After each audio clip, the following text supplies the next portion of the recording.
ஏற்ற கலங்கள் எதிர்பொங்கி மீதளிப்ப மாற்றாதே பால் சொரியும் வள்ளற் பெரும்பசுக்கள் ஆற்றப்படைத்தான் மகனே அறிவுராய் ஊற்றம் உடையாய் பெரியாய் உலகினில் தோற்றமாய் நின்ற சுடரே துயிலெழாய் மாற்றார் உனக்கே வழிதொலைத்துள் வாசற்கண் அற்றாது வந்துன் அடிபணியுமா போலே போற்றியாம் வந்தோம் புகழ்ந்தேலோரெம்பாவாய். முந்தைய பாசுரத்தில் நப்பின்னை பிராட்டியை எழுப்பினர் ஆய்ச்சியர்கள். அவளும் உணர்ந்து எழுந்து வந்து, தோழியரே, நானும் உங்களில் ஒருத்தி அன்றோ? உங்கள் காரியத்துக்காக நானும் சேர்ந்து கண்ணனை எழுப்புகிறேன். வாருங்கள், நாம் எல்லோரும் கூடி கண்ணபிரானை வேண்டிக் கொள்வோம் என்று கூறி அனைவரும் சேர்ந்து கண்ணனின் வீரத்தை ஏத்தி சொல்லி எழுப்புகின்றனர். இந்த பாசுரத்தில் கறந்த பாலை ஏற்றுக்கொண்ட கலன்களானவை எதிரே பொங்கி ததும்பி மேலே வழியும்படியாக இடைவிடாமல் பசுக்கள் பாலை சுரக்கின்றன. பெண்களும் பேதைகளும் அணைத்து கொள்ளும்படி நற்குணத்தை உடைய பெரிய பசுக்களை சிறப்பம்சமாக கொண்ட நந்தகோப்பருக்கு பிள்ளையானவனே, நீ திருப்பள்ளி எழ வேண்டும். அடியாரை காப்பதில் மிகவும் சிரத்தை உடையவனே, பெருமை பொருந்தியவனே, இந்த உலகத்தில் சுடர்விளக்காய் ஒளிமயமாக தோன்றி நின்றவனே, துயில் எழு. எதிரிகள் உன் விஷயத்தில் தங்களுடைய வலிமை அழிய பெற்று உன் மாளிகை வாசலில் வேறு கதியற்று வந்துள்ளனர். உன் திருவடிகளில் சரணாகதி செய்து கிடக்கின்றனர்.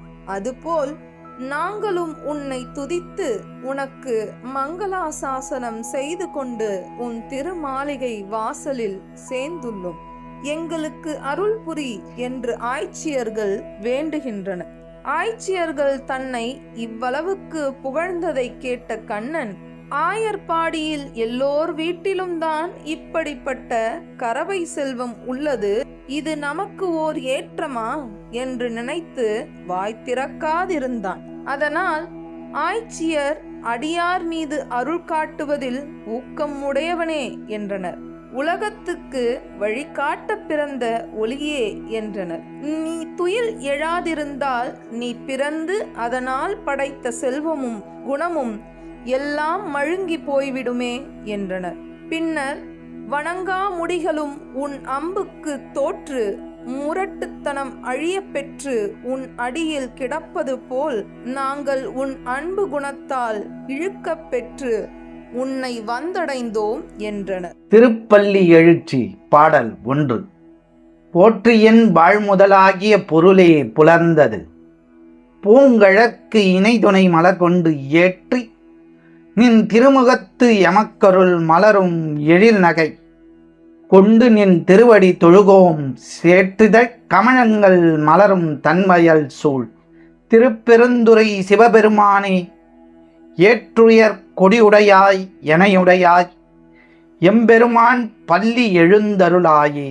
பெருமானது பூங்கழல்களைப் போன்ற செந்தாமரைகள் பூத்திருக்கும் தடாகங்களும் செந்நெல் வயல்களும் நிறைந்திருக்கும் திருப்பெருந்துறையில் எழுந்தருளியிருக்கும் எம் சிவபெருமானே, நந்திக் கொடியோனே, எமையும் ஆட்கொண்டு அருளியவனே, எம் வாழ்வின் முதல் பொருளே உமக்கு வந்தனம். புலர்ந்தது பொழுது, எமது வினைகள் யாவும் தீர உமது பொன் திருவடிகளில் மலர் தூவி போற்றி பணிய வந்துள்ளேன். எம்பிரானே, உமது அழகிய திருவதனத்தில் புன்னகை மலர எமக்கு அருள் செய்து எழுந்தருள்வாயே. சதா சர்வ காலமும் ஏங்கிக் கொண்டிருக்கும் சிவமே, உமக்கு உறக்கம் என்பது கற்பிதமே. நீ எப்பொழுதும் உறங்குவதில்லை, அதனால் உன்னை எழுப்ப வேண்டிய அவசியமும் இல்லை. இந்த திருப்பள்ளி எழுச்சி பாடல்கள் என்பது உன் வழியே எங்களுக்குள் இருக்கும் ஆன்மாவை விழித்தெழச் செய்யும் முயற்சியே.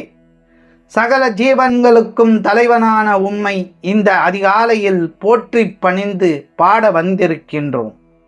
ஆன்மாக்களின் தலைவனே, எமை ஆண்டருளும் ஈசனே, நாங்கள் யார், எங்கிருந்து வந்திருக்கின்றோம், எதற்காக வந்திருக்கின்றோம் என்பதையெல்லாம் அறியாமல் அலைபாய்ந்து கொண்டிருக்கும் இந்த ஆன்மாவை பிழித்தெழச் செய்து உம்மை காட்டி உம் திருவடிகளை சூட்டி ஏற்றுக்கொள்வாய். இதுவே இந்த வேளையில் எங்கள் பிரார்த்தனை.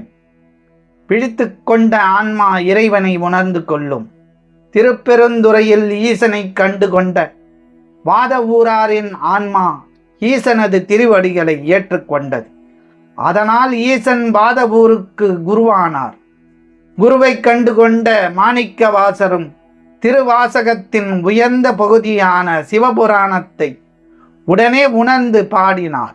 அப்போது தென்னவன் பிரம்மராயன் எனும் வாதவூரார் மாணிக்கவாசகராக மாறினார்.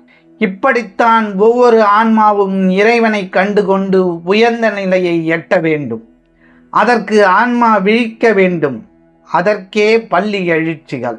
வரையறுக்கப்பட்ட சட்டத்துக்குள் உட்பட்டிருக்கும் நானே சகமுமாய் இருக்கின்றேன், சகலமுமாய் இருக்கிறேன், அனைத்துக்கும் அப்பால் இருக்கின்றேன். நானே மலைகள், நானே நதி, நானே நட்சத்திரங்கள், நானே அண்டங்கள், நானே சகலத்தின் பேருயிர், நானே மலர்ச்சி, நானே புன்னகை, நானே சகல படைப்புகளையும் உள்வாங்கும் ஞானமும் சக்தியும் என்பதை ஆன்மா உணர இறைவனை உணர்ந்து கொள்ள வேண்டும். அப்படி உணர்ந்து கொண்ட பாரதி, காக்கை குருவி எங்கள் ஜாதி, நீள்கடலும் மலையும் எங்கள் கூட்டம், நோக்கும் திசையெல்லாம் நாமின்றி வேறில்லை, நோக்க நோக்க கலியாட்டம் என்று பிரகடனப்படுத்தினான். ஆன்மீகத்தின் பயன் இதுதான். வழிபாட்டின் நோக்கம் இதுதான். சிவத்தை உணர்ந்து சிவமாக மாறிப்போவதுதான் பக்தியின் உச்சம். அந்த நிலைக்கு உயர வழிபாடும் பக்தியும் வழிகாட்டுகின்றன. ஒழுக்கமும் உயர்ந்த சிந்தனையும் கொண்ட ஆன்மா இறைவனை எளிதில் கண்டுகொள்ளும். சிவத்தை அறிய சிவமே அருள் புரியும் என்ற தத்துவத்தின் அடிப்படையில் ஆன்மாக்களின் தலைவனான ஆத்மநாதன் திருப்பெருந்துறை எனும் தலத்தில் எழுந்தருளி அருள்கின்றான்.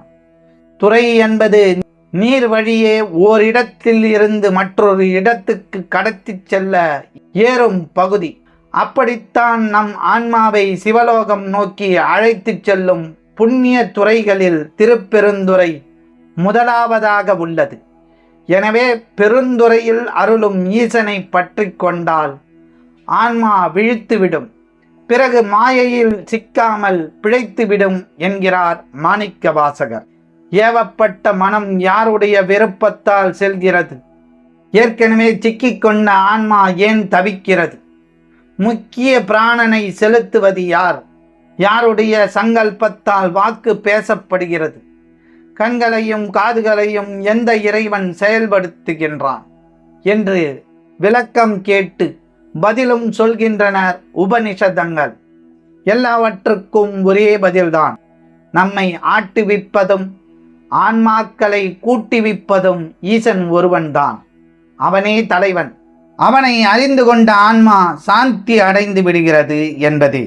எனவே இன்னமும் தாமதிக்காமல் ஒவ்வொரு ஆன்மாவும் ஈசனை உணர்ந்து கொள்ள முற்பட வேண்டும். அதற்கு திருமுறைகளும் ஆழ்ந்த தியானமும் உதவி செய்யும். அதற்கு மேலாக தாயை தேடும் கன்றாக நம் ஆன்மா ஈசனை தேட வேண்டும். தேடினால் கண்டுகொள்ளலாம். ஆன்மா எனும் தும்பி ஈசனின் பூங்கழல்களை பற்றி கொண்டால் எல்லா காலங்களிலும் இன்புற்று இருக்கும் தேனை பருகலாம் என்பது மாணிக்கவாசகரின் கருத்து.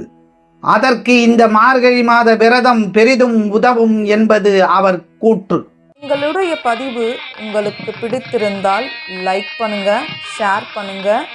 மீண்டும் தொடர்ந்து இது போல பல பதிவுகளை பார்ப்பதற்கு எங்கள் சேனலை சப்ஸ்கிரைப் செய்து பெல் ஐக்கானை கிளிக் செய்து கொள்ளவும்.